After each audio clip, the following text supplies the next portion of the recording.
A PEC contra a jornada 6x1 da Erika Hilton dividiu até a extrema-direita, com treta entre Cleitinho e Nicolas Ferreira. Vamos entender agora com o Pedro no Plantão do Meteoro.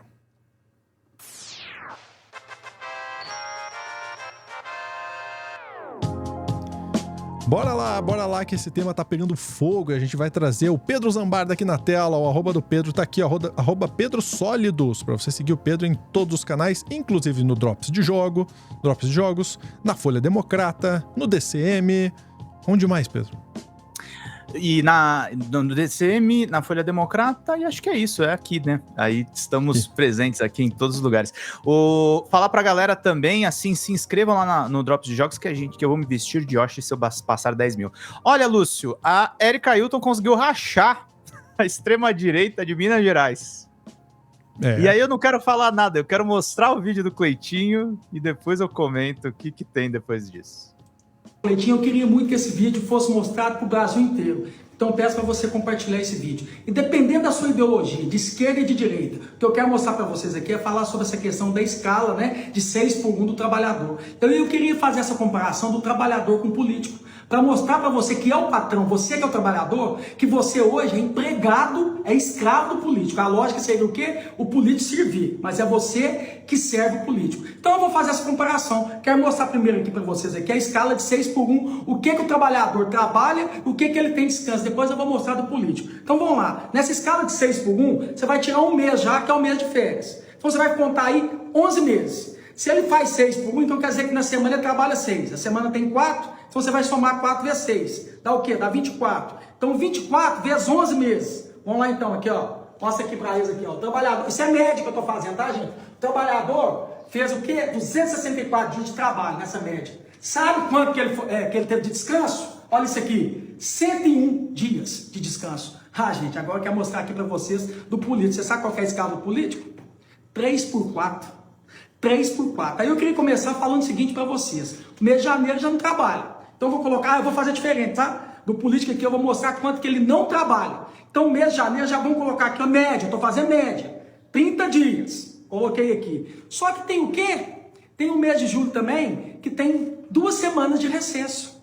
Então, nesse mês de julho, trabalha só 2 semanas. Se a gente trabalha, então, durante a semana, são 3, porque não é 3 por 4, então seria 6 dias dessa semana de julho, né? Então você vai colocar 30 menos 6, vai dar 24, gente, aqui, ó. Então eu coloquei mais 24 dias sem trabalhar. Então eu peguei 10 meses. 10 meses, então se é 3 por 4, quer dizer então que a gente fica 4 dias, né, da semana sem trabalhar. Então quer dizer que o mês tem 4 semanas, então o que você vai fazer? 4, 8, 16. Então 16 dias vezes 10 meses. 16 dias vezes 10 meses dá 160 dias. Então você quer ver quanto que o político não trabalhou? Tá aqui, ó, coloquei aqui para vocês aqui, ó. Olha isso aqui, mostra aqui. 214 dias sem trabalhar. 214 dias sem trabalhar. Sabe quanto tempo que ele trabalhou? Dos 365 dias? 151 dias. 151 dias. Então tá aqui, ó, trabalhador versus político, né? O trabalhador trabalhou 264. Olha quanto o político trabalhou, 151. O trabalhador descansou, 101. Olha quanto o político descansou, 214. É o dobro.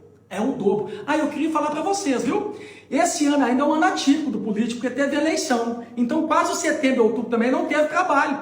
Nesse mês de novembro agora, tem agora o feriado, né, da consciência negra. Isso vai dar no meio da semana, numa quarta-feira. Sabe que quando acontece quando dá no meio de semana também? Não tem nada. Então essa média aqui, ó, de 214, ela sobe. E eu quero falar para vocês o seguinte, lá é terça, quarta e quinta que a gente tem que estar lá para aprovar projeto para vocês. Terça, quarta e quinta. Então faço uma pergunta para vocês. É justo essa escala do trabalhador 6x1 e do político 3x4? Se você que é o patrão, se você tem que ralar para pagar o meu salário, que é senador, aí outra coisa. O trabalhador tem benefício? Ele tem direito a auxílio moradia? Ele tem direito a plano de saúde vitalício? Ele tem direito de auxílio alimentação? Ele tem direito de carro oficial? Ele tem direito de gasolina? Ele tem direito? Não, o político tem. Aí eu faço uma pergunta, é justo? E para finalizar, eu queria só falar uma coisa. Quanto que é o salário mínimo hoje do trabalhador brasileiro? 1.000 e quanto? 1.400. Você sabe quanto que é do político? 40 mil. Eu quero só falar uma coisa, independente dessa questão de ideologia de esquerda e de direita, eu sou povo, eu trabalho pro povo, eu vou defender sempre. Isso sem falar de uns políticos que vão para os Estados Unidos para fiscalizar a eleição dos Estados Unidos, né? Amigos dele, inclusive. Né? Amigos dele. Mas desculpa fazer vocês sofrerem ouvindo o Cleitinho, mas ouçam até o final esse vídeo, porque eu vou falar uma coisa muito importante na sequência, Lúcio. Se der para mostrar, senão a gente segue aqui o corte. Desculpa o sofrimento mesmo, eu sei que é insuportável. Então, eu queria só deixar de fazer esse levantamento aqui para toda a população brasileira, para deixar esse questionamento. É justo o trabalhador fazer uma escala de 6:1 e o político fazer uma escala de 3:4? Deixa no comentário aí, tamo junto. Ó, eu vou fazer uma colocação. Esquece por um momento que é o Cleitinho falando e esqueça se isso é verdade o que ele tá falando ou não. Vamos no grosso do que foi dito. Esse discurso é de esquerda, tá, Lúcio? Lúcio. Uhum. É de esquerda. A gente tá vendo um momento muito curioso da extrema-direita. O J.D. Vance, que é o vice do Trump nos Estados Unidos, tá pegando o discurso trabalhista do Biden. E o Cleitinho tá arrumando uma treta porque é o seguinte, o Nicolas não tem como fechar com a PEC da Erika Hilton, porque o Nicolas estava na festa do Neymar recentemente. O Nicolas está fechado com as elites de Minas Gerais. O Nicolas apoiou a eleição do Bruno Engler. O Cleitinho tá vendo que o barco do bolsonarismo pago pelo empresariado tá afundando, Lúcio. E algumas pautas da esquerda podem andar, e esses caras estão tentando sequestrar as pautas. É por isso que essa PEC da Erika Hilton, gente, dane-se. Se teve um parlamentar petista, que é o caso do Reginaldo Lopes, propôs uma PEC parecida antes. Dane-se que com todo respeito, eu respeito muito ela, a Sofia Manzano já falava disso nas eleições de 22. Dane-se quem falou primeiro a respeito da redução da jornada. O fato é que agora isso tá pegando nas redes sociais. E eu já tô vendo aí algumas pessoas falando que cheirinho de 2013. Não! Se o governo Lula não abraçar essa pauta, nós vamos ter problemas na eleição de 26. Acorda, turma! O pessoal vai pegar a pauta dos trabalhadores e se o Lula e o Haddad não olharem com carinho essa pauta, nem que seja para reduzir só para 5 por 2 dias de descanso. Nem que seja uma aposta mais conservadora de redução de jornada de trabalho. Mas se não houver a mínima flexão do governo Lula à esquerda, a extrema-direita vai abraçar as pautas progressistas e vai levar 26 com o Pablo Marçal. Eu tô avisando, gente, saiu pesquisa hoje, dizendo que o Pablo Marçal tá na frente do Tarcísio. Eu tô avisando todo mundo a respeito disso. É importantíssimo a gente ver também como as pautas do nosso campo também racham as pautas do campo deles. Criam disputas internas do campo deles. E aí tem os outros links que eu deixei selecionados, Lúcio. Esse da Carta Capital. A Erika Hilton tá sendo muito bem sucedida. Já diz ter 140 assinaturas para a PEC pelo fim da jornada 6x1. Ela precisa só de 171 signatários. As pessoas estão convocando já protestos de rua. Então, assim, a pressão popular vai aumentar agora. E os setores do petismo precisam entender que ficar fazendo referência a 2013, ao golpe que a Dilma sofreu, só vai, na verdade, colaborar para o governo não se mexer do lugar e ser terra arrasada da extrema-direita em 26. Porque ele pode ser terra arrasada se o Lula decidir não ser o candidato a presidente, porque o Lula tem todo o direito a fazer isso, e se o Lula for o candidato da esquerda e for derrotado, o que é pior ainda, Lúcio. Uhum. O que é pior ainda. Uma derrota para o Lula a essa altura do campeonato, depois de ter ganhado 3 eleições presidenciais, é horrível do ponto de vista político para o nosso campo.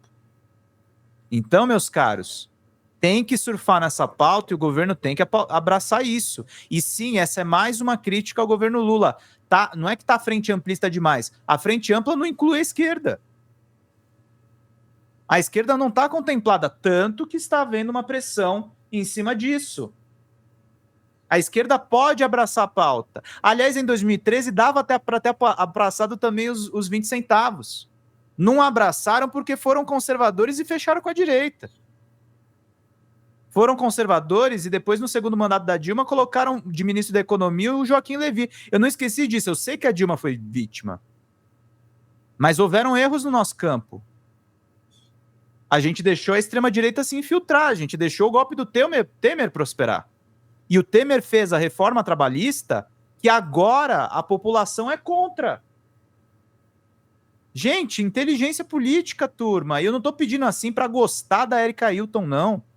Tenho pelo menos a inteligência eleitoral. Essa mulher, assim, ela está indo muito bem nessa legislatura e tomara que ela se torne uma presidenciável com essas pautas. Porque ela defende não só os direitos LGBTQIAPN+, mas também as demandas de classe da população dela e de todo o povo. Ela está se firmando muito bem nessa trajetória. E o governo Lula deveria abraçar a Érica. Não ter quadros do petismo ou do governismo que fazem, ó, pode botar o título na tela do Poder 360, como Luiz Marinho. Como é que um sindicalista como Luiz Marinho tem coragem de criticar dessa forma depois de, inclusive, ter tido um posicionamento muito bom a respeito dos direitos trabalhistas? Tropeçou, errou. Correto está, e eu não esqueci o que o Geraldo Alckmin fez no verão passado, porque eu sei que o PCC está desse tamanho em São Paulo, muito por culpa dos governos dele, mas o Alckmin foi mais esperto. Tem essa nota do G1 em que ele diz aqui o óbvio, mas o óbvio precisa ser dito pelo vice-presidente. Escala de 6-1, Alckmin diz que reduzir a jornada de trabalho é tendência no mundo. E ele defende que haja um debate. Isso é uma forma de acolher a Erika Hilton, gente. Isso é uma forma de acolher a Erika Hilton, as demandas dela. Essa trajetória importantíssima. Alckmin é ministro da Indústria e do Comércio, tem um peso a fala dele, além dele ser vice-presidente. Então, assim, ou nós vamos abraçar seriamente as pautas da esquerda, ou a gente vai começar a perder ponto em pesquisa, porque conciliação com o Lira tem limite. Conciliação com o Centrão tem limite. E eu sei que isso já vai acontecer, tá? A sucessão do Lira, para mim, já tá muito certo que o governo Lula vai apoiar o sucessor do Lira. Mas, assim, se isso vai acontecer, pelo menos apoia a diminuição da jornada. Pelo menos, você tira a popularidade de um lado, mas recupera do outro. Vamos ser mais espertos, gente. Vamos ser mais safo. Nem todas as críticas... Na verdade, a grande maioria das críticas ao governo Lula à esquerda não são destrutivas. São críticas que, se o governo abraçar, ele vai avançar muito, vai reeleger o Lula e vai fazer sucessor. Só que se não tiver esse tipo de coisa, se não tiver visão além da semana que vem, além da alta do dólar agora, a gente vai ser derrotado pela extrema-direita. Esse corte não é sobre o Cleitinho e o Nicolas. Esse corte é sobre o perigo que a gente vai perder eleição para qualquer outro oportunista que fingir que vai abraçar as nossas pautas, porque é exatamente o que o Trump vai fazer nos Estados Unidos agora. Ele fingiu que abraçou a pauta dos trabalhadores e vai voltar a ser o velho Trump que a gente conhece. E detalhe, né? Quando você, como o Pedro falou, abraça a pauta, você tem mais controle sobre a pauta. Então, fake news, informações distorcidas, você consegue trabalhar para que elas não evoluam. Porque hoje o principal, Pedro, que a extrema-direita, aquela que não apoia essa pauta, que tenta colocar a narrativa, é de que o pequeno empresário vai sofrer, o microempreendedor individual, olha isso, o microempreendedor individual vai sofrer, né? Então, essa é a narrativa que eles estão tentando colocar. Se você pega essa pauta para si, fala, não, nós apoiamos, inclusive queremos que esse projeto tenha uma saída assim para os empreendedores, nananana, você consegue controlar a pauta.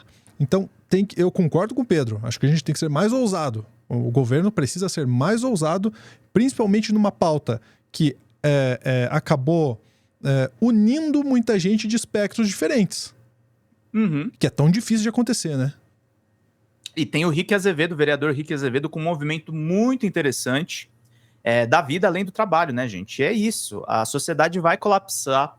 O trabalhador... A gente está vivendo uma epidemia de burnout, de doenças que a gente tem por conta da sobrecarga do trabalho. Nós precisamos também gerar empregos. Essa proposta de redução de jornada não é de forma nenhuma uma redução da produtividade, mas a gente precisa dividir melhor os trabalhos, não cortar nos salários dos trabalhadores e, de fato, ter mais pessoas envolvidas no processo todo. Pô, no mundo que a gente tem inteligência artificial, que a gente tem tanto recurso tecnológico, como é que a gente não consegue resolver um problema simples desse? A impressão que eu tenho é que o empresariado parou, Lúcio, no período da escravidão. Todo mundo adoraria ser aí um senhor de senzala, queria voltar a ter servos, queria voltar a não pagar salário nenhum, pagar só alimentação, sabe? Uhum. E quando você começa a discutir isso, você aprova essa discussão, você consegue, inclusive, conversar com esses atores do processo. E precisa para desmistificar esse medo que existe ainda em relação a essa PEC. Discutir, inclusive, a própria PEC no parlamento. Faz parte. É isso, Pedro. Ficamos por aqui?